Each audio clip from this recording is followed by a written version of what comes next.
नहमदुलिल्लाह सल्ली अला रसूलिल करीम अम्मा बाद फ़ऊज़ु बिल्लाहि मिनश शैतानिर रजीम बिस्मिल्लाहिर रहमानिर रहीम। अस्सलामु अलैकुम।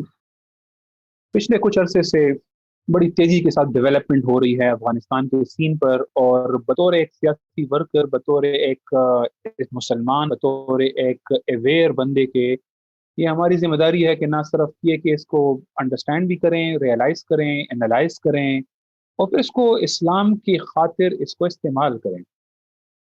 ये मुसलमान की ज़िम्मेदारी है कि वो हालात को समझे। हम आसमान से ऊपर और ज़मीन के नीचे के हालात सिर्फ नहीं डिस्कस करते। Islam is here to address the issues of this world. तो हम अगर वर्ल्ड पॉलिटिक्स से, रीजनल पॉलिटिक्स से अवेयर नहीं होंगे तो हम कभी भी अपने मुसलमानों के मफादात के लिए काम नहीं कर सकेंगे। मैं न्यूज़ रिपोर्ट्स की तफसीलात में नहीं जाना चाहता। काफ़ी हद तक लोग अवेयर हैं, लोग पढ़ रहे हैं, क्योंकि इतनी बड़ी डेवलपमेंट्स हैं कि वो मीडिया जो कवरेज नहीं कर रहा था रोज़ के इवेंट्स को, वो भी इसको कवर कर रहा है। तकरीबन 3-4 हफ्तों के अंदर 40 डिस्ट्रिक्ट्स फॉल हो चुके हैं, तालिबान के कब्जों में आ चुके हैं। और जिस तरह अमेरिकन विड्रॉ कर रहे हैं, उसी के साथ ही वो एरिया तालिबान के पास आ जाता है। अब वहाँ जो रेजिस्टेंस है उनके हाथ में आ जाता है। और ऐसा फील हो रहा है कि पूरा जो स्ट्रक्चर खड़ा किया गया था 2001 के अराउंड, वो पूरा क्रम्बल डाउन हो रहा है, मेल्ट डाउन। जिस तरह मकड़ी का जाला नहीं होता, वैसे मेल्ट डाउन हो रहा है, स्पाइडर वेब। और हकीकत यह है, यानी बिसाइड्स अफगानिस्तान, कि असल में अगर आप गहराई से देखेंगे तो पूरे मुस्लिम वर्ल्ड के अंदर जो न्यू कॉलोनियल स्ट्रक्चर है, ये आर्टिफिशियली प्रॉप्ड अप है। सिर्फ ये कि फर्क ये है कि अफगानिस्तान में उन्होंने 15-20 साल कड़ा करके इसको स्टैब्लिश करने की कोशिश की है, और बाकी जगहों पे 60-70-80 ईयर्स हो गए हैं कि एक आर्टिफिशियल स्ट्रक्चर खड़ा किया गया है। और जैसे ही एक कॉलोनियल आपको फिजिकल प्रेजेंस मिसिंग नजर आता है, तो पूरा स्ट्रक्चर गिर रहा है। और सेम आपको मुस्लिम वर्ल्ड में इंशाल्लाह नजर आएगा जब हम कॉलोनियल बैकिंग, यहां से कॉलोनियल स्ट्रक्चर यहां से निकालेंगे, मुसलमान इसमें कामयाब होंगे, तो आपको ये जो बॉर्डर्स, नेशन स्टेट, ये जो डेमोक्रेसी, ये वेस्टर्न स्ट्रक्चर, ये कोर्ट स्ट्रक्चर, ये फाइनेंशियल सिस्टम, ये सब आपको मेल्ट डाउन नजर आएगा। आज आपको नजर नहीं आ रहा। आज शायद इसको इन्विजन करना भी थोड़ा मुश्किल हमें फील होता है, क्योंकि हम इस स्ट्रक्चर के अंदर पैदा हुए हैं, इस स्ट्रक्चर में हमारी जिंदगी गुजरी है, और इस स्ट्रक्चर के अंदर आज भी हम जिंदा हैं। तो इसलिए थोड़ा सा इसको इन्विजन करना मुश्किल हो जाता है। लेकिन अफगानिस्तान हमारे सामने एक आर्टिफिशियल स्ट्रक्चर प्रॉप अप किया गया, बैक किया गया, मिलिट्री के जरिए, रीजनल कंट्रीज के जरिए, मुस्लिम रूलर्स के जरिए, और हमारे सामने उसका क्रम्बल डाउन हो रहा है। तो हमें जरा क्लियर नजर आता है कि ये आर्टिफिशियल चीज थी जो किसी मसनूई ताकत के जरिए खड़ी की गई थी, और जैसे ही वो मसनूई ताकत मिस हो रही है तो स्ट्रक्चर गिर रहा है। सेम विल बी इंशाल्लाह the situation in the Muslim world when we get out the new colonial जो सारा इन्फ्लुएंस है, उसको हम एक्सपेल करने में कामयाब अगर होंगे तो। अब सवाल यह है कि ये हुआ क्या है, ये क्या बैकग्राउंड है? क्या रियली अमेरिका डिफीट हो गया है? क्या अब इस्लाम राज करेगा? क्या अमारत इस्लामी अफगानिस्तान या खिलाफत इस्लामिया कायम होने वाली है? पाकिस्तान किधर खड़ा है? अमेरिकन अड्डे होंगे, नहीं होंगे? ये air line of communication, grand line of communication के जो एक एग्रीमेंट एक तरह से ना उसकी रिफ्रेशमेंट की गई है कि जी नहीं ठीक है, वो तो चलेंगे, वो तो चलेंगे। सवाल यह है कि जब अमेरिका के अफगानिस्तान में अड्डे नहीं होंगे और पाकिस्तान में खान साहब ने कहा एब्सोल्युटली नॉट, तो फिर ये एयरलाइन ऑफ कम्युनिकेशन और ground line of communication is for what? सवाल ये है, ये किस चीज के लिए है? So is it really the way जो हमें एक पिक्चर नजर आ रही है कि सब खत्म हो रहा है और हम मुसलमान जीत रहे हैं? क्या एग्जैक्टली ऐसा ही है या कुछ और भी है? अब मैं जरा उसकी थोड़ा सा बैकग्राउंड की तरफ आता हूं। एक हमेशा से जो भी स्ट्रेटेजिक लेवल पे इस सिचुएशन को देखते रहे हैं, उनमें से किसी को भी इस बात का यकीन नहीं है कि 9/11 के जवाब में अमेरिका आया। हम सब जानते हैं कि इवेंट्स ओनली एक्सप्लॉइट की जाती हैं, क्रिएट की जाती हैं या एक्सप्लॉइट की जाती हैं। इवेंट्स के इस तरह से इसकी बुनियाद पर अपने स्ट्रेटेजिक कोई डिसीजन नहीं लेता। इवेंट्स या क्रिएट की जाती हैं ताकि एक्सप्लॉइट करें, या अगर क्रिएट नहीं हो रही, नेचुरली हुई हैं, तो उसको एक्सप्लॉइट किया जाता है। इसलिए why America was here in Afghanistan, इस पहाड़ों के अंदर बैठ के तोरा बोरा के अंदर करने क्या आया था अमेरिका? क्या काबुल में बड़े ऐसे सोने के जखायर हैं, तेल के कुएं हैं जिसके पीछे अमेरिका आया था? क्या है यहाँ पे? What's the point? मैं पहले एक बैकग्राउंड से स्टार्ट कर रहा हूं, और वो नंबर वन ये है जिसके ब्रेजिंस्की और जॉर्ज फ्राइडमैन के मैं आपको दो कोटेशन डिस्कस करना चाहता हूं। जो ब्रेजिंस्की एक तरह से father of American foreign policy, ये और ये दूसरा है वो कैसेंजर वगैरह समझे जाते हैं, यानी बिगेस्ट ब्रेन समझे जाते हैं, बाकी सारे इनके शागिर्द हैं। ब्रेजिंस्की कहता है, मैं अगर उसके वर्ड्स आपको कोट करूं, वो ये कहता है Eurasia is home to the most of the world politically assertive and dynamic states. Eurasia का जो region है, that's the world actually. All the historical pretenders to the global power originated in Eurasia. जिसने दुनिया में हुकूमत की है, इधर से आया है। दुनिया का सबसे पॉपुलस एरिया यूरेशिया है। हमें फ्यूचर में compete करने वाले चाइना, इंडिया यूरेशिया में हैं। हमें इकोनॉमिक चैलेंज करने वाले यूरेशिया में हैं। अमेरिका के बाद next 6 largest economy, next 6 largest military spenders Eurasia में हैं। दुनिया के सारे न्यूक्लियर पावर सिवाय एक के यूरेशिया में है। दुनिया की 75% पॉपुलेशन यूरेशिया में है। 60% जीएनपी यूरेशिया में है। 75% एनर्जी रिसोर्सेज यूरेशिया में है। यूरेशिया की पोटेंशियल पावर अमेरिका से ज्यादा है। दुनिया के दो सबसे ज्यादा इकोनॉमिकली प्रोडक्टिव रीजन यूरोप और ईस्ट एशिया यूरेशिया में है। जो यूरेशिया कंट्रोल करेगा, गल्फ, मिडिल ईस्ट, अफ्रीका उसके हाथ में आएगा। यह है उसकी book a geostrategy for Eurasia foreign affair, September October 1997 का, से उसका मैंने आपको एक इक्तिबास थोड़ा सा अपने अल्फाज में कोट किया है। यूरेशिया, यूरोप एंड एशिया, दुनिया का सेंटर यह है। दुनिया में अगर किसी ने हुकूमत करनी है, कोई सुपर पावर रहेगा तो वो इधर बैठेगा। वो उस ऑस्ट्रेलिया में नहीं बैठेगा, वो उस अमेरिका में नहीं बैठेगा। अगर दुनिया पे आपने हुकूमत करनी है तो आपको बेसिस चाहिए, अड्डे चाहिए, लोकेशन चाहिए यूरेशिया में। मैं जॉर्ज फ्राइडमैन का भी एक आखिरी कोट डिस्कस कर लूं, उसके बाद अपनी बात कंटिन्यू करते हैं। जॉर्ज फ्राइडमैन कहता है कि उसकी बुक है the next 100 years forecast for the 21st century. बड़ा ब्लंट और क्लियर वर्ड्स में वो कहता है the US has the ultimate aim of preventing the emergence of any major power in Eurasia. सबसे बड़ा ऑब्जेक्टिव ये कि कोई सुपर पावर ना उठे, और वो कहां से उठ सकती है? यूरेशिया से। इसलिए मुझे यूरेशिया में बैठना है। The paradox, however, is as follows: the goal of these intervention was never to achieve something, whatever the rhetoric, but to prevent something. हम जब इधर आते हैं, अड्डे लेकर आते हैं, अटैक्स करते हैं, हम यहां पे कुछ करने नहीं आ रहे, कुछ रोकने आ रहे हैं। और वो ये है कि यहां मुझे किसी और पावर को इमर्ज नहीं होने देना। यह है अमेरिका का सबसे बड़ा स्ट्रेटेजिक मफाद, सबसे बड़ा, कि यहां पे किसी और को नहीं आने देना। इसलिए उसको कोई इंटरेस्ट नहीं है इस रीजन में स्टेबिलिटी से। उसको डिस्टेबिलिटी चाहिए ताकि यहां कूल एंड काम तरीके से कोई भी पावर, खा वो चाइना हो, खा वो रशिया हो, या कोई फ्यूचर इस्लामिक स्टेट हो, कोई भी इमर्ज ना हो सके, कि वो आराम से तरक्की करते करते एक बड़ी पावर बनकर हमारे सामने खड़ी हो सके। उसको यहाँ पे पीस नहीं चाहिए, उसको यहाँ टर्मोइल चाहिए। यह है यूएस का सबसे बड़ा स्ट्रेटेजिक इंटरेस्ट।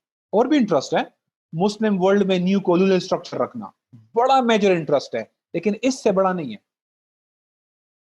और भी फिर रीजनल इंटरेस्ट है, डॉलर हेजेमनी मेंटेन करना, फाइनेंशियल सिस्टम कंट्रोल में रखना, मेनी मेनी इंटरेस्ट है उनके स्ट्रेटेजिक लेवल पे। सबसे बड़ा इंटरेस्ट यह है। अब हिस्टोरिकली अमेरिका इस रीजन में उसके पास जो सबसे मजबूत पपेट या एजेंट है, जो कि ताकत भी रखता है और वेरी कंप्लायंट है उसके साथ, वो पाकिस्तान है। उसने रशिया को बीट किया पाकिस्तान के थ्रू, चाइना को एंगेज किया पाकिस्तान के थ्रू, इंडिया को दबा के रखा पाकिस्तान के थ्रू, सेंट्रल एशिया तक पाकिस्तानी पावर प्रोजेक्ट करता है। सो इस रीजन में उसके पास एक स्ट्रॉन्ग एरिया जो है जहां से वो रखता है, वो पाकिस्तान है। हिस्टोरिकली अमेरिकन का एक स्टाइल रहा है, और वो स्टाइल ये था कि वो एजेंट्स के जरिए मैनेज कर रहे थे इस रीजन को। तो मैं आपको एक क्लासिक एग्जांपल देता हूं, इसी अफगानिस्तान से रिलेटेड है। उन्होंने रशिया को डिफीट किया अफगानिस्तान में, उन्होंने सपोर्ट दी हमें, लेकिन ऑपरेशनल कंट्रोल हमारे पास ही रहा। हमारे जनरल डील करते रहे, हमारी आईएसआई डील करती रही उससे। और इसके साथ ये हुआ कि जब ये डिफीट हुए तो पाकिस्तान की पावर वक्त के साथ इंक्रीज करती गई। हमारे पास जो कमांडर्स थे ना 1985 88 जो मिलिट्री कमांडर्स थे, they slowly and gradually build regional ambition. Central Asia, Afghanistan को वेसल स्टेट बनाएंगे, अफगानिस्तान हमारी स्ट्रेटेजिक डेप्थ है, इसको एक ब्रिगेडियर कंट्रोल करेगा। अब आगे हम कंसेप्ट पेपर डिस्कस करें कि सेंट्रल एशिया कैसे काबू करें। ये जो हमीद गुल, असलम बेग, अख्तर अब्दुलरहमान, ये जो सारा पूरा ग्रुप था, ये सारी जो उस टाइम पे ये जो जर्नल्स बिल्ड हुए हैं, ये सब थोड़ा सा अमेरिका के साथ ऑपरेशनल उन्होंने अपना कंट्रोल रखा था, अमेरिका के साथ चलते रहे, अमेरिका का काम किया, लेकिन इस ये करते करते ना उन्होंने रीजनल एम्बिशन बिल्ड कर ली। अमेरिका ने जिया को हटाते हुए वक्त कोई 22 जर्नल खत्म कर उड़ा दिए, एक पूरा पूरा एक चंक उड़ा दिया। वो लोग जो कि शायद उनके लिए वो रीजनल एम्बिशंस बिल्ड कर रहे थे, थोड़ा सा इंडिपेंडेंट हो सकते थे पॉसिबली, और अगर उनको थोड़ा सा कोई और गाइड करता तो शायद वो और भी इंडिपेंडेंट हो जाते। तो उनके लिए इंस्टीट्यूशनल मिलिट्री के अंदर ये जो थिंकिंग थी, दैट वाज प्रॉब्लम एक्चुअली, ये एक्सेप्टेबल नहीं था। वो एज ए एजेंट यूज करना चाहते थे। उन्होंने बाकी जगहों पे भी एजेंट यूज किए, डायरेक्ट इंटरवेंशन बहुत लिमिटेड रखी उन्होंने, बहुत लिमिटेड है अमेरिका की, वियतनाम है, बाकी नहीं रखी उन लोगों ने। अब 1991 में जब सोवियत यूनियन का कोलैप्स हुआ और आहिस्ता आहिस्ता अमेरिका अपनी पावर बिल्ड करता गया, और न्यूकॉन्स आए 2000 में, 2001 बुश का एरा आया, तो वहां से अमेरिका की स्ट्रेटेजी चेंज हो गई। अमेरिका की स्ट्रेटेजी ये थी अब कि हम पाकिस्तान के थ्रू क्यों यहां कंट्रोल करें, हम खुद क्यों ना आए, अपनी पावर खुद क्यों प्रोजेक्ट ना करें, क्यों ना करें हम। वो अब देखिए मल्टीपल, इराक पे उन्होंने अटैक किया, पाकिस्तान अफगानिस्तान में अटैक किया, और जगहों पे वो गए। उनकी स्ट्रेटेजी का स्टाइल अब ये नहीं था कि हम पपेट रिजीम्स के जरिए करें, क्योंकि वो रिजीम्स 10 15 20 25% पर अपनी भी करती हैं, 70 80 depending on different countries. For example Iranian है, वो शायद 60% कंप्लायंस करते हैं, टर्किश जो है 60 65 करते हैं, पाकिस्तानी 85 90 कंप्लायंट करते हैं, 5-10% अपनी एंजॉय अपना भी करते रहते हैं।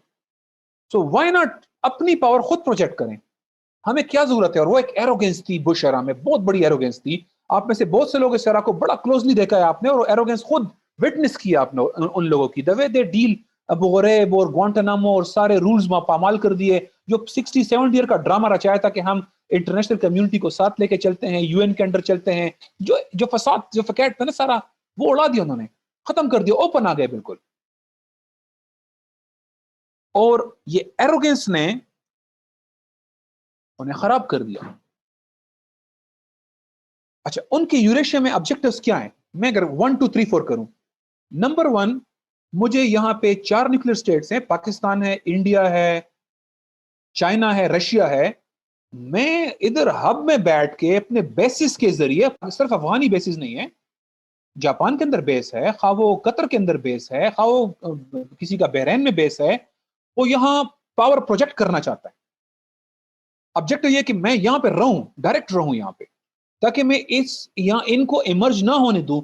रशिया को मैं सेंट्रल एशिया में छेड़ूं, चाइना को मैं सिंकियांग और साउथ चाइना सीज के अंदर छेड़ता रहूं, इंडिया को अपने काबू में रखो, अपने स्फेयर के अंदर रखूं, पाकिस्तान हमारा पूरी कंप्लायंट रहे, मैं इस रीजन में बैठ के पावर एक्सर्ट करूं। मैं उधर अमेरिका जो जो एक दिन की मुसाफत पे है एयर ट्रेवल में, वहां से मैं कैसे मैनेज करूंगा उन लोगों को। बेरी भेड़े थे उनके पास, दूसरा उनको पावर प्रोजेक्शन के लिए बेसिस चाहिए थी, तो उनके लिए अब तक वो कंप्लायंट रिजीम्स को यूज कर रहे थे। अब पहला ऑब्जेक्टिव इन 4 न्यूक्लियर पावर के ऊपर या किसी भी इमर्जिंग पावर को कंट्रोल में रखना, ये ऑब्जेक्टिव है अफगानिस्तान का नहीं, यूरेशिया में बैठने का। नंबर 1। नंबर 2, कैस्पियन सी, जो जो शायद 40% वर्ल्ड का जो वाटर है, एक प्योर वाटर है उसका, या ऑयल एनर्जी रिसोर्सेज फ्यूचर का है, उसके ऊपर कंट्रोल रखना डायरेक्ट। फिर उसकी जो ट्रांसपोर्टेशन का रूट्स हैं वो कंट्रोल में रखना। और फोर्थ, यहां पे 3-4 तो न्यूक्लियर पावर हैं और कुछ कंटेंट कर रही है, अमेरिका से मुकाबला कर रही है, लेकिन एक पावर है जो कि किसी वक्त इमर्ज कर सकती है और वो है खिलाफत, वो है इस्लामिक स्टेट। यहाँ पे अगर अगर किसी तरह से यूनिटी आ जाती है 2-3 स्ट्रॉन्ग मुस्लिम स्टेट्स के अंदर, तो ये एक नया गम क्रिएट हो जाएगा उनके लिए, एक नया मकसा क्रिएट हो जाएगा। अब इसके साथ क्या करें, ये तो डायरेक्ट उनके कनेक्शन आगे मोरक्को तक जाते हैं। इंडोनेशिया से मोरक्को तक बॉर्डर्स हमने क्रिएट किए हुए हैं, लेकिन सारे बॉर्डर 60-70 साल पहले क्रिएट हुए हैं। अगर ये उड़ गया तो फिर क्या होगा? सो इस नेशन स्टेट को मेंटेन करना, मुस्लिम वर्ल्ड में यूनिटी ना लाने देना, इनको एक यूनिफाइड स्टेट ना क्रिएट करने देना, दैट्स द ऑब्जेक्टिव। तो 4, न्यूक्लियर पावर्स कंट्रोल में रखना, किसी को इमर्ज ना होने देना, कैस्पियन सी, ट्रांसपोर्टेशन रूट्स, और इस्लामिक खिलाफा को ना इमर्ज होने देना। That's the objective. अब अब तक मैंने जैसे कहा, old style is the using the agent regime, उनको इस्तेमाल करें। बुश आया, उन्होंने कहा नो, हमें तो बदलना है, अब हम खुद आएंगे। सो बहरहाल 2001 की सारी स्टोरी आप लोगों के सामने है। 2001 में वो आए, पाकिस्तान ने उनका सपोर्ट किया और उन्होंने कहा मैं पाकिस्तानी जर्नल जो अफगानिस्तान को अपना स्ट्रेटेजिक डेप्थ समझते हैं और सेंट्रल एशिया के बारे में ख्वाब रखते हैं, पाकिस्तान की इंस्टीट्यूशनल जो थिंकिंग है उसको चेंज करना है, वापस बॉर्डर में आओ, वापस बॉर्डर के अंदर। आज हमें फेंसिंग करवा रहे हैं हमें। अनफॉर्चुनेटली इस ऑब्जेक्टिव में वो कामयाब हुए हैं।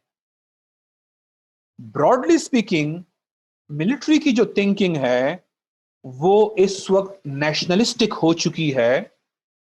अमेरिका से पहले भी कॉपरेट कर रहे थे, अभी भी कॉपरेट कर रहे हैं, इसमें चेंज नहीं आई।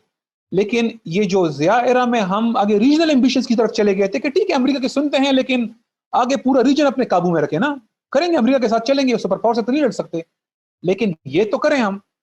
अब उनको उन्होंने ना, पाकिस्तान का influence originally they plan to roll back, खुद अमेरिका खुद बैठेगा, सेंट्रल एशिया तो भूल जाए, और पाकिस्तान को फेंसिंग करवा के ना बॉर्डर पे खड़ा करवा दिया। तो अनफॉर्चुनेटली ये जो अमेरिकन एक साइड ऑब्जेक्टिव था वो तो सक्सेसफुल हुए हैं। हाँ, मिलिट्री में लोग हैं इंडिविजुअली, बाज़ औक़ात लोग कहते हैं ये जो अफगान डेस्क है इसमें अभी भी पुराने थिंकिंग वाले लोग मौजूद हैं जो रेजिस्ट करते हैं। कभी कभार बाजू अमेरिकन के सामने ये भी कह देता है कि जी मैं करना चाह रहा हूं बट वो अफगान डेस्क वाले ऑफिसर मेरे कंट्रोल में नहीं है, वो कह देता है इस तरह की बात, जो एस ब्लॉक है उनका। तो कुछ हैं, लेकिन अगर आप ब्रॉडली बात करेंगे स्ट्रेटेजिक थिंकिंग, तो वो बहरहाल वापस हुई है, रिवर्स हुई है। इनफैक्ट अगर आप याद करें तो कियानी एरा में पाकिस्तान ने पहली दफा ये कहा कि जी अब हम स्ट्रेटेजिक अफगानिस्तान को स्ट्रेटेजिक डेप्थ नहीं समझते, हम सिर्फ ये चाहते हैं कि अफगानिस्तान में हमारी फ्रेंडली गवर्नमेंट आए, हमारे पपेट ना आए, हमारे एजेंट ना आए। जिस तरह पहले एक ब्रिगेडियर कंट्रोल करता था, हम ये नहीं कह रहे, अब हम सिर्फ कह रहे हैं कि यार वहां इंडिया तो ना बिठाओ ना, उनको तो ना बिठाओ ना, हम सैंडविच तो नहीं हो सकते ना, इधर इंडिया है, इधर इधर उधर भी इंडिया बिठा दो, तो हम क्या करें फिर? हम सिर्फ ये चाहते हैं कि वहां जो रिजीम हो वो हमारी फ्रेंडली हो, हमारे अपोजिट ना हो। ये एक ऑफिशियल कन्फेशन था कि मिलिट्री की थिंकिंग वापस हुई है, विजन रिड्यूस हुआ है, जो थोड़ा सा इंक्रीज हुआ था वो वापस रोल बैक हुआ है। अच्छा, तो ये तो चले हुआ है। अब जरा अफगानिस्तान की स्टोरी पे आते हैं, जो हमारे सामने क्विकली क्या हुआ। उन्होंने आते ही बड़ा क्विकली उड़ा दिया, बड़े सक्सेसफुली उन्होंने कोalition गवर्नमेंट बनाई, कोalition बनाया, अपना एक अलायंस बनाया, मल्टीपल कंट्रीज को ऐड किया। अपेरेंटली 42 कंट्रीज थे, ठीक है कुछ के 100 बंदे भी थे, लेकिन ओवरऑल 42 कंट्रीज थे। पाकिस्तान फुली कंप्लाई किया, तालिबान गवर्नमेंट उड़ा दी गई। तालिबान 1 साल 2 साल तो तितर बितर हो गए, आगे पीछे भाग रहे थे, ये पकड़ पकड़ के उनको जेलों में डाल रहे थे। एंड देन उन्होंने कहा ये तो बड़ा इजिली मैनेज हो गया, हमारी पावर है, वी कैन। तो वन नॉट उन्होंने अपना अगली अटेम्प्ट इराक की। इराक अटेम्प्ट से चीजें खराब होनी शुरू हुई। बाय 2005 इराक जो है तकरीबन मसला बन गया था, फलूजा का वाकया या मूसल, सुन्नी बेल्ट पूरा हाथ से निकल गया था और कंट्रोल नहीं हो रहा था उनसे, और इससे अफगानिस्तान में स्पेस मिली। यहां लोगों ने दोबारा रिग्रुप किया और वही रेजिस्टेंस शुरू हो गई जो रशिया के खिलाफ थी। खैर, to cut the details, resistance by 2005-6 Iraq में भी फुल स्केल पे चली गई, अफगानिस्तान में भी फुल स्केल पे चली गई। अमेरिका ने तकरीबन, मैं अगर मैं समराइज करूं तो 3 टैक्टिक्स यूज किए टोटल में इराक को हैंडल करने के लिए। टैक्टिक नंबर 1 था कि पाकिस्तान को कहा 2004-5 में कि ये जो आधी सप्लाई आ रही है ना ट्राइबल बेल्ट से, ये तो खत्म करो ना, फौज इधर लेकर आओ, इनको मारो, ये आधी सप्लाई खत्म हो जाए। पाकिस्तान ने कंप्लाई किया, पूरे 10-12 साल ये काम कर चलता रहा। हम ये स्टोरी से वाकिफ इसलिए हैं कि हमारे सामने हमारे फौजियों की, हमारे अवाम की, हमारे बच्चों की लाशें गिरती रही। हम देखते रहे कि इसके रिपरकशन क्या हुए, किस तरह से एक फेक जिहादी क्रिएट किए गए। बाकी वो ऑपरेशनल कहानियां साइड पे, प्राइमरीली इस पूरे रीजन से जहां से आधी सप्लाई जा रही थी, उनको इसको उन्होंने पाकिस्तान आर्मी के हवाले किया कि आप इसको खत्म करें। At the end it failed. To summarize, it didn't work. Afghanistan के अंदर एग्जिस्टिंग रेजिस्टेंस वाज इनफ कि उसको भी हैंडल नहीं किया जा सकता था। टैक्टिक नंबर 2, पहला टैक्टिक यूज पाकिस्तान, और इसका अंदाजा इससे करें। टैक्टिक नंबर 2 की तरफ आए। टैक्टिक नंबर 2 ये था, इंट्रोड्यूस इंडिया। इंडिया को इन्होंने इधर लेकर आ गए, पाकिस्तान को और तपा दिया, लेकिन वो लेकर आ गए जिस पे पाकिस्तान के अंदर सख्त नाराजगी थी, यहां बड़ा सीरियस प्रॉब्लम बना हुआ था।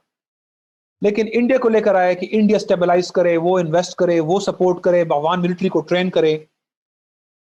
ये बड़ा ओपनली फेल हुआ। इंडिया को उन्होंने रोल बैक करना शुरू कर दिया। इसके बाद बाय 2011 अगर मैं आपके सामने कुछ फिगर रखूं, उस वक्त 1,50,000 अमेरिकन मिलिट्री थी, 1,04,000 कॉन्ट्रैक्टर्स थे। 2011 की मैं बात कर रहा हूं। इसका मतलब यह है कि कोई 2,44,000 अमेरिकन आर्मी बैठी हुई थी अफगानिस्तान में। ये ह्यूज फोर्स है, too huge force. Pakistan army 150 खड़ी थी उस वक्त पाकिस्तान बॉर्डर के ऊपर, जो कि बेसिकली ट्राइबल बेल्ट को और उधर से क्रॉस बॉर्डर को कंट्रोल कर रही थी। ये ऐड करें, ये आपके पास बनता है 2.5 लाख और 1.5 लाख, 4 लाख बनता है। इसके बाद अफगान आर्मी उस वक्त तक तकरीबन कोई 1.5 लाख से 2 लाख के दरमियान थी। अफगान पुलिस अलग कर दें, वो भी लाख के करीब थी, लेकिन अफगान आर्मी कोई आपके पास 1.5 लाख के करीब थी। ये ऐड करें तो आपके पास कोई 5.5 लाख की आर्मी अफगानिस्तान और ये जो ट्राइबल रीजन को मैनेज करना चाह रही थी, इंसर्जेंसी को कंट्रोल करना चाह रही थी, और वो नहीं कर सके। This is really really showing कि अभी ये 10 और 15 20 हजार फौज ने कुछ भी नहीं कर सकती। जब 4.5-5 लाख की मिलिट्री कुछ नहीं कर सकी इस रेजिस्टेंस को कंट्रोल करने के लिए, तो ये 20-25-30 क्या कर लेंगे। उन्होंने इस 2011 में एक और काम हुआ, एकदम अमेरिका के लिए एक बड़ा प्रॉब्लम बन गई। एक तो चाइना बड़े तेजी से इमर्ज किया, उसने पूरे 10 साल 9% जीडीपी ग्रोथ करके बड़ी तेजी से अमेरिका को पीछे करना शुरू कर दिया, मिलिट्री में इन्वेस्ट किया। तो अमेरिका को अचानक एहसास हुआ कि हमने अफगान वार में ना ये असल फोकस हटा, हम उससे हट गए हैं और एक नॉन इशू में पड़े हुए हैं और हमें उधर फोकस करना चाहिए। पहला इशू ये हुआ। फिर 2011 में अरब स्प्रिंग उसने हिला के रख दिया, क्योंकि मुस्लिम वर्ल्ड के अंदर ढांचा क्रम्बल डाउन हो सकता था अगर वो मैनेज ना करते। स्पेशली सीरियन क्राइसिस ने अमेरिका को बिल्कुल पागल कर दिया था। रशियन पहुंच गए, हर कोई डर रहा था कि यहां से कुछ मसला ना हो जाए, ये जो आर्टिफिशियल स्ट्रक्चर है ये खत्म ना हो जाए। सो इन दो इशू, चाइनीज ने और ये जो अरब स्प्रिंग है, उसने अमेरिका को फोर्स किया कि अगर हम 5 लाख फौज के साथ और अगर इधर फोकस करें तो इस रीजन का क्या होगा। तो उन्होंने थर्ड टैक्टिक यूज की और वो था नेगोशिएशन का। आल्दो अपेरेंटली हमें नजर आता है कि मुल्ला उमर ने कहा कि हाँ ठीक है आप फौजें निकालें तो उसके बाद हम बात करने को तैयार हैं, लेकिन चला कुछ भी नहीं, क्योंकि वो उसने कहा था फौजें निकालेंगे तो उसके बाद बात होगी। कंडीशन ये थी कि expel each and every soldier, जो नहीं चला, वो कामयाब नहीं हुआ। ये जो मुज़ाकरात का ये सीन था 2013-14 के अंदर ना, वो नहीं चला। हल्की पुल्की छोटी मोटी अटेम्प्ट्स हुई, एक को लेकर आ गए, दूसरे को लेकर आ गए, but they were not representing the resistance. Resistance जो ग्राउंड पे थी, जो सैकड़ों कमांडर्स हैं जो डिस्ट्रिक्ट्स के अंदर बैठे हुए हैं, ये जो चंद लोग गए भी, उनकी कोई हुकत नहीं थी, कोई हैसियत नहीं थी, कोई इनको सुनने वाला नहीं था। ये कागजी बातें थी सारी। अब जब 16 आया ट्रंप, तब the new plan is they assessed and they decided कि कुछ भी नहीं हो सकता अफगानिस्तान के साथ, कुछ भी नहीं। ऑलरेडी वो ड्रॉ डाउन कर रहे थे, रिड्यूस कर रहे थे।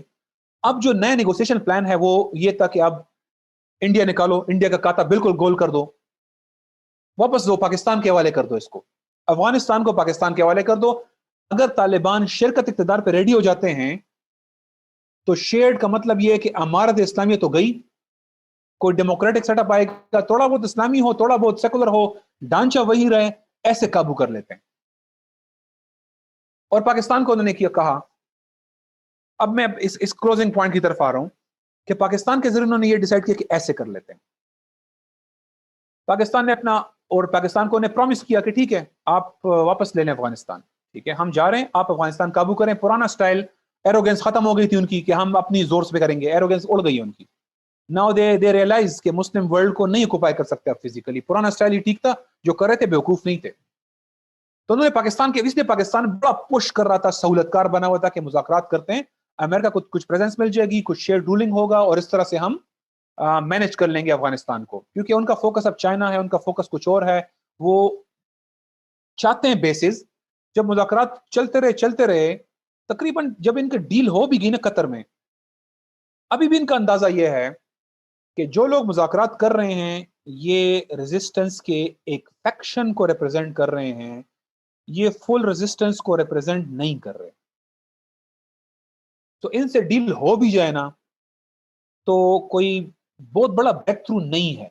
दे रियलाइज दिस, यानी असल में ये प्लान भी पार्शियल सक्सेस है, क्योंकि पाकिस्तान का बहरहाल एक रीजनेबल इन्फ्लुएंस है। लेकिन those who are sitting in Qatar, Doha में जो बैठे हैं, they don't represent the whole of the resistance, only a faction of the resistance को रिप्रेजेंट कर रहे हैं।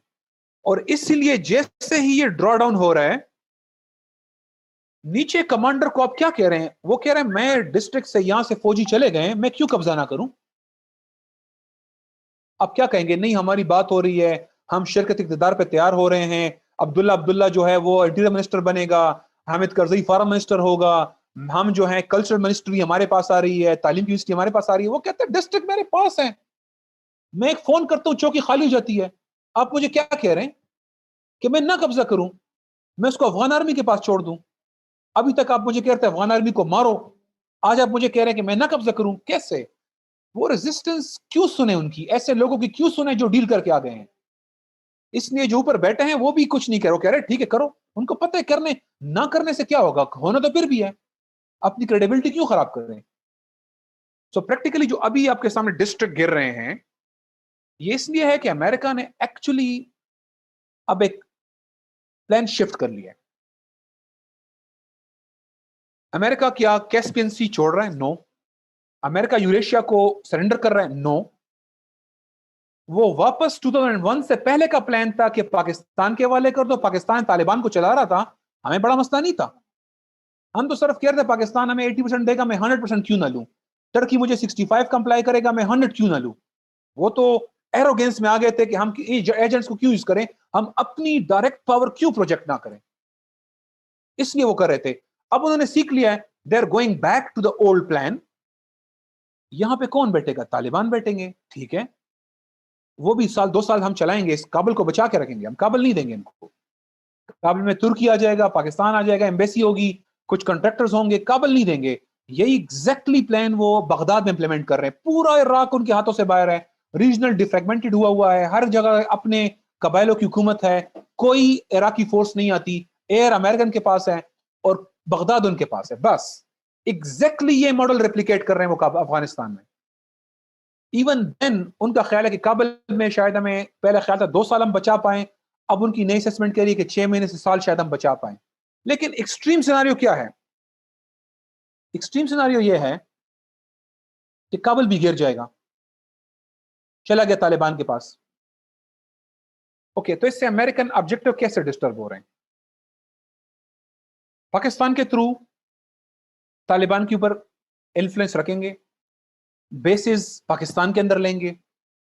पहले भी अफगानिस्तान में बेसिस नहीं थी, अभी भी नहीं है, पहले भी उनके पास बहरीन जापान आगे जगहों पे बेसिस थे, बहरी बेड़े थे, इसके बाद भी रहेंगे। But they are switching back. उन्होंने पाकिस्तान को एक ऑफर किया जो कि बाजवा साहब ना स्ट्रेटेजिक सर्कल में बड़ा खुल कर डिस्कस कर रहे हैं। उन्होंने कहा है कि आप नॉर्थ साउथ कनेक्टिविटी छोड़ें, सी पैक, नॉर्थ टू साउथ ये छोड़ें, हालांकि वो भी उनकी मर्जी से हमने अडॉप्ट किया था, क्योंकि वो चाइना को इधर एंगेज करके साउथ चाइना से निकालना चाहते थे, लेकिन अब चूंकि एंगेज हो गए हैं, वो कहते हैं इसको आगे सर पे ना चढ़ाएं, ईस्ट वेस्ट कनेक्टिविटी करें, हम आपको सपोर्ट करते हैं। ये पाकिस्तान को ऑफर है उनकी।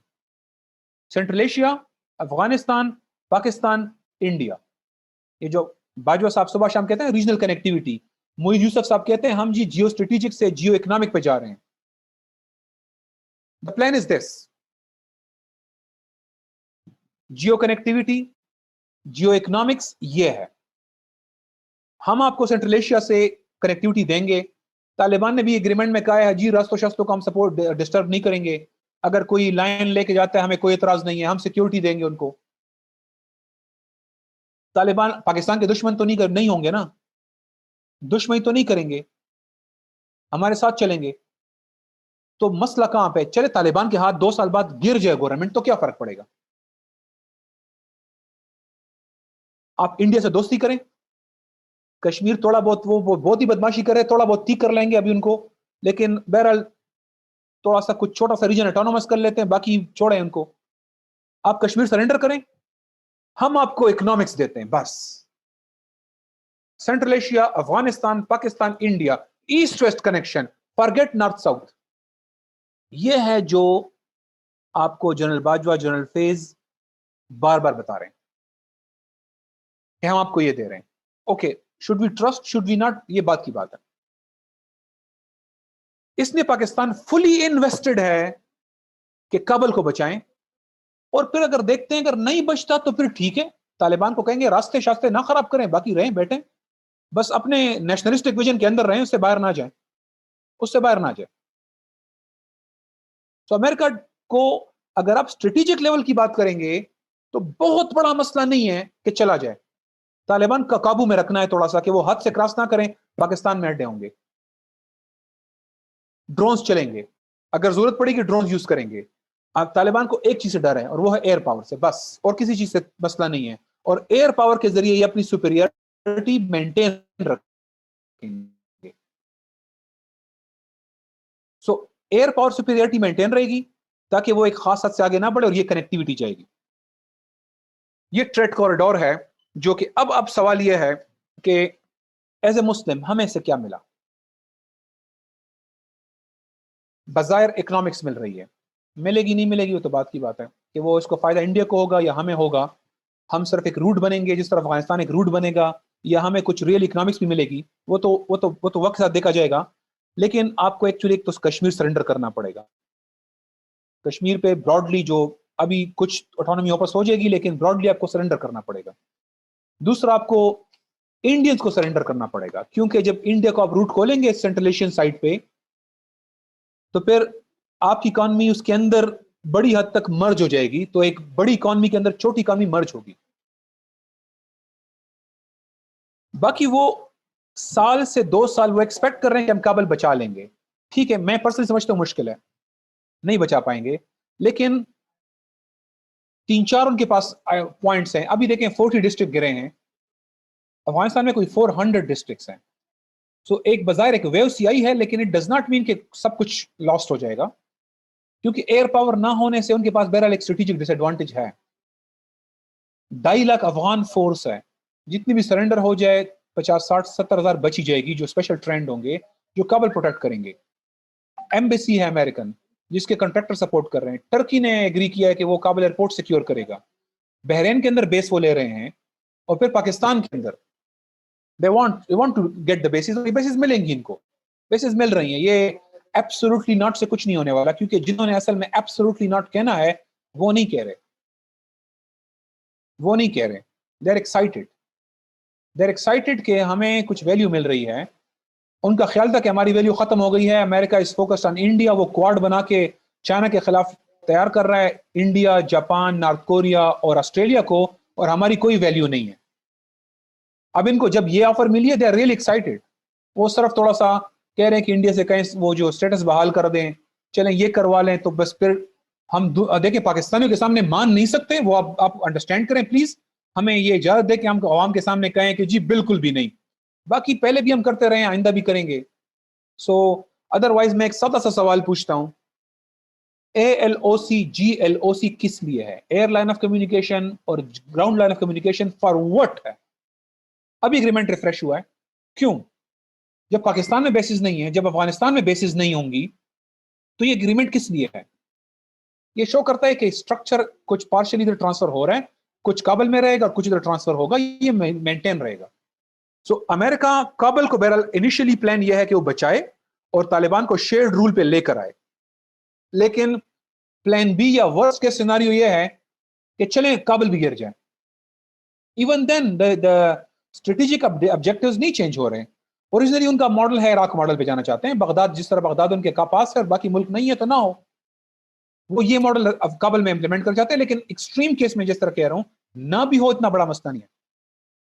अब मसला यह है कि जब अमेरिका एक्चुअली सिर्फ पाकिस्तान के जोर पे ये पूरा ईस्ट वेस्ट कॉरिडोर बनवाना चाहता है और अपने ऑब्जेक्टिव अचीव करवाना चाहता है और पाकिस्तान को कंज्यूम कर रहा है इस ऑब्जेक्टिव के अंदर, तो ये ऑब्जेक्टिव हम अपने लिए क्यों ना करें? हम अमेरिका के लिए अफगानिस्तान क्यों मैनेज करें? सेंट्रल एशिया से कनेक्शन क्यों बनाएं? हम खुद क्यों ना करें? सवाल यह है। हम ये north south versus east west, एक चाइनीज प्लान एक अमेरिकन प्लान, उसको डिबेट क्यों कर रहे हैं? जब अमेरिका इस खित्ते को हमारी ताकत से कंट्रोल कर रहा है, उसने कोशिश की ना अपनी ताकत से, अपनी ताकत अप्लाई करने की कोशिश की, नहीं कर सका। इंडियन को लेकर आया, नहीं कर सका। निगोशिएट करने की कोशिश की, नहीं कर सका 13 में। हमारे जोर पे निगोशिएट किया तो फिर कुछ ना कुछ बना लिया उसने, एक फैक्शन को काबू कर लिया। तो जब वो मेरी पावर से अपना ऑब्जेक्टिव अचीव कर रहे हैं, मैं उस पावर से खुद क्यों ना करूं? जो काम अजरबैजान क्रीमे के साथ कर सकता है, वो हम क्यों नहीं कर सकते? हम क्यों नहीं कर सकते? हम सेंट्रल एशिया क्यों नहीं पहुंचते? हम अमेरिका के लिए कॉरिडोर क्यों बनाएं, जबकि अगर ये मैं खुद अफगानिस्तान टेक ओवर करूं खिलाफत के जरिए और सेंट्रल एशिया को अटैच कर दूं, तो हमें फूड सिक्योरिटी मिल गई, हमें एनर्जी सिक्योरिटी मिल गई, हमें डिफेंस सिक्योरिटी मिल गई। तीनों सिक्योरिटी मेरे पास है। फूड पाकिस्तान इज इनफ कि वो फीड करें, एग्रीकल्चर लैंड इनफ है। एनर्जी कैस्पियन सी आपके पास है, एनर्जी सिक्योरिटी मसला हल हो गया। तीसरा मसला डिफेंस है। ब्रिटेन फेल हो गया अफगानिस्तान के अंदर, रशिया फेल हो गया अफगानिस्तान के अंदर, अमेरिका भी फेल हुआ है। कौन अटैक करेगा आप पे? रशियन दोबारा एडवेंचर करना चाहेंगे इस रीजन पे अटैक करने के लिए, अगर हम इसको यूनिफाई कर लेते हैं। ये हमारा अपना प्रोजेक्ट है, होना चाहिए। हम अमेरिकन प्रोजेक्ट पे क्यों जा रहे हैं? क्या रशिया दोबारा एडवेंचर करेगा इस रीजन में? क्या अमेरिका खिलाफत कायम करने के बाद यहां दोबारा एडवेंचर करेगा? क्या ब्रिटेन दोबारा आएगा? क्या इंडिया आएगा? चाइना आएगा? कौन आएगा इस रीजन पर अटैक करने के लिए? जब उन्होंने 42 मुल्कों का अशर देख लिया, उन लोगों से जिनके पास एयर डिफेंस भी नहीं है, जिनको आपने एक स्टिंगर दिए तो उन्होंने रशिया को खत्म कर दिया। जैसी एयर डिफेंस मिला, रशिया खत्म हो गया। और इस दफा तो बगैर एयर डिफेंस के खत्म कर दिया इन लोगों ने। इस रीजन पे कौन अटैक करेगा? ये सेल्फ सस्टेनिंग ब्लॉक है, जो अपना उगाओ अपना खाओ, अपनी सिक्योरिटी, अपनी एनर्जी सिक्योरिटी सब इसके पास है।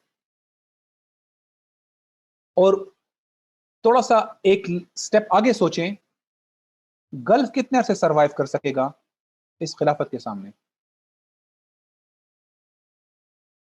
कितने मजबूत हैं ये अरब राजवाड़े जो इस मजबूत ब्लॉक के सामने सरवाइव कर सकते हैं कि वो मर्ज ना करें, एनेक्स ना हो? कब तक हो सकता है ये? कितने दिन लगेंगे, कितने हफ्ते लग जाएंगे? That's our project, that should be our project. तो आज आज जो मैं बात कंप्लीट कर रहा हूं, बस आखिरी जो जरूरत है वो ये है कि हम बाजवा नियाजी का विजन छोड़ दें, जो कराए के सहूलतकार बने हुए हैं। जब अमेरिका डिफीट हो रहा है, आखिर में उनको फिर ये प्रोटेक्शन दे रहे हैं, उनके उनके रिमेनिंग ऑब्जेक्टिव्स को अचीव कर रहे हैं। तो कश्मीर सरेंडर पे तैयार बैठे हुए हैं। एक दिन ट्रेड खोलते हैं, अगले दिन वही बंदा कहते हैं नहीं नहीं वो नहीं हो सकता है, रिएक्शन आता है तो फिर वापस कर देते हैं। इनका बस चले तो आज ट्रेड खोल लें इंडिया से, खुल के कह रहे कश्मीर का मसला की कुड लाइन लगा दो, हम एटमी हथियार सरेंडर करने पे तैयार हैं। जो एटमी हथियार सरेंडर करने पे तैयार हैं और अफगानिस्तान को बिलवास्ता बिल इनडायरेक्टली अफगान मुजाहिमत को कंट्रोल कर रहे हैं ताकि अमेरिका प्रोटेक्ट रहे। आपको पता है ये एग्रीमेंट जब से हुआ है सिंगल अमेरिकन पे अटैक नहीं हुआ। तालिबान प्रोवाइडेड गारंटीज कि अमेरिकन पे अटैक नहीं होगा, सिर्फ अफगान आर्मी को मार रहे थे। अमेरिकन की प्रोटेक्शन किसने दिलवाई है? हमें पाकिस्तान ने दिलवाई है। यहां से बंदे छुड़वा कर हम लेके गए और मुज़ाकरात के ऊपर बैठा दिया उसको। अमेरिका आराम से बैठा हुआ था। तो जरूरत इस बात की है कि असल जो इस्लाम का एजेंडा है और वो स्ट्रक्चर बहाल किया जाए जिसके जरिए हम इस्लाम का गलबा ला सकते हैं। जो 1924 में वो स्ट्रक्चर खत्म हो गया हमारा। अब नेशन स्टेट के स्ट्रक्चर हैं, वो इस तरह के एजेंडे लेके नहीं चलते। We need to resurrect the structure in Pakistan, वो स्ट्रक्चर जो खिलाफत का स्ट्रक्चर है, जो ये एजेंडा लेके चले, इंडिपेंडेंट एजेंडा, सॉवरन एजेंडा, जो फॉरेन एजेंडा ना हो, जो नॉर्थ साउथ का चाइनीज एजेंडा ना हो, ना ईस्ट वेस्ट का अमेरिकन एजेंडा हो, वो अपना एजेंडा लेके चले और मुसलमानों को दोबारा वो उरूज दे जिसके मुसलमान मुस्तहिक है। आखिर में वल्लाहु गालिब अला अम्रिही वलाकिन्न अक्सर अन्नास ला यअलमून, अल्लाह अपने उमूर पर पूरी तरह गालिब है लेकिन अक्सर लोगों को पता नहीं है। वाखिर दावाना अल्हम्दुलिल्लाहि रब्बिल आलमीन, सदक़ल्लाहुल अज़ीम, जज़ाकल्लाहु खैर।